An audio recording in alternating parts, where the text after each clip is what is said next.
Canada में एक terrorist की मौत होती है और वहां के प्राइम मिनिस्टर बिना किसी ठोस सबूत के भारी सभा में इंडिया को उसका जिम्मेदार ठहरा देते हैं। Credible allegations of a potential link between agents of the government of India and the killing of a Canadian citizen. इस बात को लेकर पूरी दुनिया में ट्रूडो साहब का मजाक बन चुका है।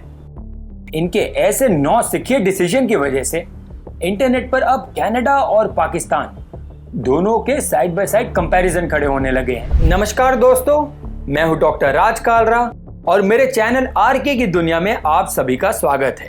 आज हम देखेंगे कि ट्रूडो के इस इल्जाम लगाने की शुरुआत कहां से हुई और ये जो इंसान मरा है ये आखिर है कौन, और इंडिया कनाडा ने ये जो डिप्लोमेटिक ढिशुम की शुरुआत कर दी है इसकी वजह से दोनों देशों में रहने वाले इंडियंस को क्या फर्क पड़ेगा।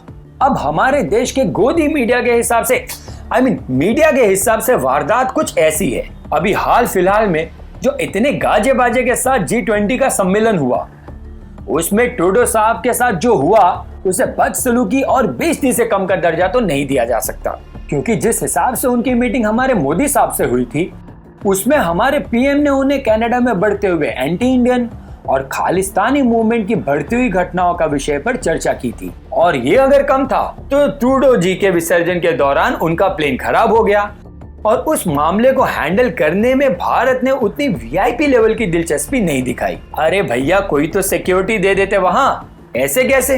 लेकिन ये इतना भी सिंपल नहीं है, क्योंकि देखो इसे फ्रैंकली समझो, इंडिया और कनाडा के रिश्तों में चिंगारियां आज कोई पहली बार नहीं उठी है।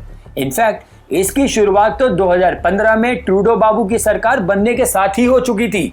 ये इसलिए कि कनाडा में करीब 14 लाख यानी कि वहां की टोटल पॉपुलेशन की 3.7% लोग इंडियन है और इन 14 लाख लोगों में से लगभग 7.5 लाख लोग यानी कि 2% लोग सिख धर्म के हैं। इंडिया में भी सिख लोगों की पॉपुलेशन सिर्फ 1.2% है। तो ये हमारी इस कहानी के लिए जरूरी यूं है कि पीएम ट्रूडो की सरकार काफी हद तक सिख वोटरों की मदद से ही बनी है, और जब बनी है तो उन्होंने 4 लोगों को अपने कैबिनेट में एज अ मिनिस्टर अपॉइंट कर लिया है। इस दौर से ही ट्रूडो जी की कनाडा और मोदी जी के भारत में दरारों की झलक दिखने लग गई थी। ऐसी दरार जो इस मंडे 18 सितंबर 2023 को एक पूरी खाई में बदल गई। उस दिन कनाडा के हाउस ऑफ कॉमन्स यानी वहां के लोकसभा में भारत पर इल्जाम लगाया कि हमारी गवर्नमेंट ने कनाडा सरकार के पीठ पीछे जाकर एक कैनेडियन नागरिक को टपका दिया।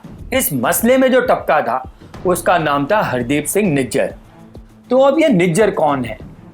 अरे यही तो है इन दोनों देशों के डिप्लोमेटिक गोला बारूद को आग लगाने वाला। दरअसल हरदीप सिंह निज्जर जो है ये एक खालिस्तानी सेपरेटिस्ट और टेररिस्ट के क्लासिफिकेशन में शामिल था। 2016 में इंटरपोल के रेड अलर्ट की क्लासिफिकेशन पर डाल दिया गया था और 2020 में खालिस्तानी गतिविधियों के चलते इंडिया ने भी इसे एक आतंकवादी घोषित कर दिया था। और पिछले साल तो एनआईए ने इस पर 10 लाख का इनाम भी रख दिया था। इस इंसान का असैसिनेशन हुआ था जून में और अभी फिलहाल सितंबर में ट्रूडो साहब ने बिना किसी ठोस सबूत के और सिर्फ क्रेडिबल डाउट का पर्चा लिए इंडिया पर कनाडा की जमीन पर एक्स्ट्रा जुडिशियल हत्या करने का इल्जाम लगा दिया। भारतीय सरकार ने तो बिल्कुल हर जगह से इन एलिगेशन को नकार दिया है, मगर इस इल्जाम का असर ऑलरेडी दोनों देशों के संबंधों पर देखने मिल रहा है, क्योंकि इन एलिगेशंस के पहले से ही ट्रूडो ने ट्रेड नेगोशिएशन के साथ खिलवाड़ करना शुरू कर दिया था और यहां तक कि एक नेगोशिएशन को रोक भी दिया है। और जब एलिगेशंस आ गए उसके बाद कनाडा ने एक इंडियन डिप्लोमेट को देश से निकाल दिया। अब ये देखकर हमारा देश शांत थोड़ी ना रहेगा। हमारे यहां से भी एक कैनेडियन डिप्लोमेट को निकाल दिया गया, मतलब कि अब इंडियन टिट फॉर टैट में बराबर का हिस्सेदार बन चुका है।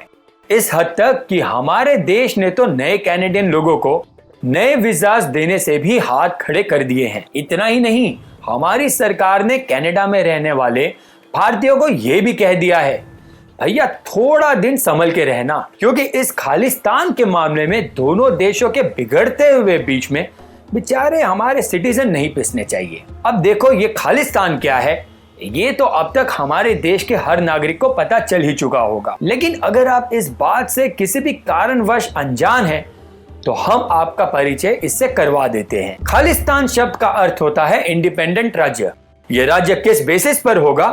लोगों के सिख और पंजाबी होने के बेसिस पर। इसे हम एक एथनो रिलीजियस स्टेट भी कह सकते हैं। अब कमाल की बात यह है कि खालिस्तान की मांग सन 1920 से चली आ रही है।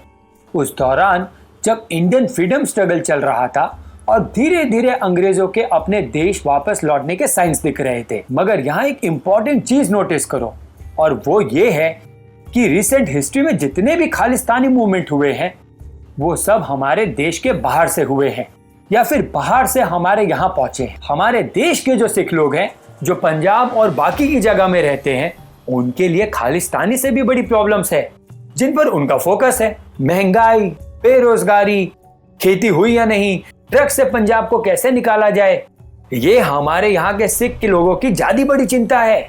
और जब बाहर के देश में रहने वाले लोग ऐसे मूवमेंट्स क्रिएट करते हैं तो हमारे यहाँ रहने वाले सिखों की जिंदगियां और भी मुश्किल हो जाती हैं। इसमें तो कोई शक नहीं है कि इस कम्युनिटी ने भारत और हमारे भारतीय लोगों के लिए अपना जी जान लगा दिया है। कैसी भी सेवा हो, ये हमेशा सबसे पहले आगे खड़े रहते हैं। मेरी और मेरे जैसे आम नागरिक, चाहे वो कनाडा का हो चाहे वो भारत का हो, बस यही उम्मीद करता हूं कि उनको कोई नुकसान ना पहुंचे और वो अपने आप को इस पॉलिटिकल मुद्दे से दूर रखे और जितना जल्दी हो सके ये दोनों देश आपस में इस मामले को डिप्लोमेटिकली ही सुलझा दें। उम्मीद करता हूं कि आपको मेरा ये वीडियो बेहद पसंद आया होगा। अगर आपको मेरा ये वीडियो अच्छा लगा तो इसे प्लीज लाइक और शेयर जरूर करें और मेरे इस चैनल को सब्सक्राइब करना ना भूलें। जय हिंद।